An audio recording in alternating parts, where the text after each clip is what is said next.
Sejak invasi Jepang ke Manchuria pada tahun 1931 yang diikuti oleh serangan Jepang ke Shanghai pada tahun 1932, telah terjadi konflik bersenjata antara Cina dan Jepang tanpa deklarasi perang yang resmi. Konflik-konflik ini akhirnya meningkat pada bulan Juli tahun 1937 ketika insiden jembatan Marco Polo memicu kemajuan penuh dari Jepang. Tanggal 12 Agustus tahun 1937 diadakan konferensi di kota Shanghai untuk membahas gencatan senjata yang dihadiri oleh perwakilan dari 6 negara: Cina, Jepang, Inggris, Amerika Serikat, Prancis, dan Italia. Pertemuan ini tidak menghasilkan apapun. Kedua belah pihak tetap teguh pada pendiriannya. Di tempat lain di Nanjing, pertemuan Cina dengan Jepang juga tidak menghasilkan suatu kesepakatan. Pukul 9 pagi tanggal 13 Agustus tahun 1937 terjadi baku tembak kecil antara poros penjaga perdamaian Tiongkok dan pasukan Jepang di Sabai, Busong, dan Jiangwan. Sekitar pukul 3 sore, tentara Jepang menyeberangi jembatan besi dan menyerang berbagai sasaran dalam kota. Pada pagi tanggal 14 Agustus, Angkatan Udara Tiongkok mulai mengebom berbagai sasaran Jepang dan kekuatan daratnya memulai ofensif pada pukul 3 sore. Pada hari yang sama, pemerintah Tiongkok mengumumkan proklamasi pertahanan diri dan perang perlawanan, menjelaskan penyelesaian pemerintah terhadap agresi Jepang. Pertempuran Shanghai secara resmi dimulai. Perlawanan Cina mati-matian di Shanghai ditujukan untuk menghentikan kemajuan Jepang dan untuk mengulur waktu agar pemerintah Cina memindahkan semua industri vitalnya ke pedalaman. Selain itu, juga untuk menarik simpati kekuatan Barat ke pihak Cina.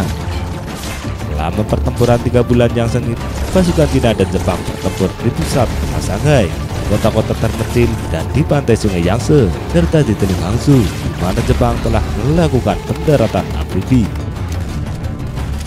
Dengan persenjataan yang minim, para prajurit Cina di Shanghai harus melawan serangan besar-besaran pasukan Jepang. Perlawanan pasukan Cina mengejutkan Jepang.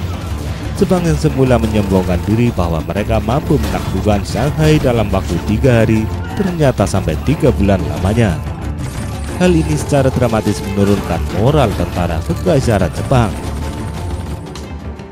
Pertempuran Shanghai dibagi menjadi 3 tahap dengan melibatkan hampir 1 juta pasukan. Tahap pertama berlangsung dari 13 Agustus hingga 22 Agustus, di mana tentara Revolusi Nasional berusaha menghalau kehadiran pasukan Jepang di pusat kota Shanghai.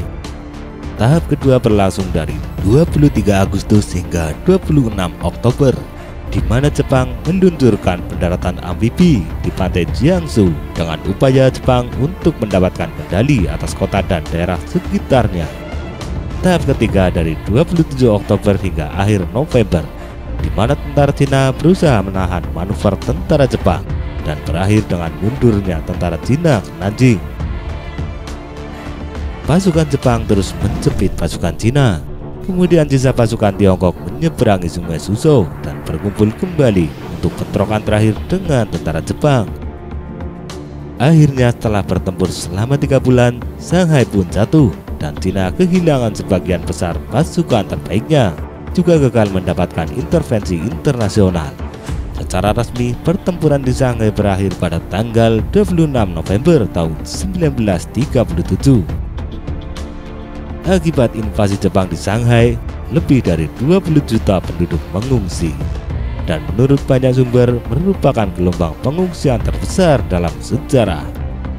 Kerugian juga ditanggung oleh penduduk Amerika dan Inggris yang berada di sana. Banyak industri-industri milik orang Barat yang hancur akibat serangan tentara Jepang. Selain itu, militer Jepang juga menjadikan warga Inggris sebagai tawanan untuk dipekerjakan di kamp tawanan Jepang.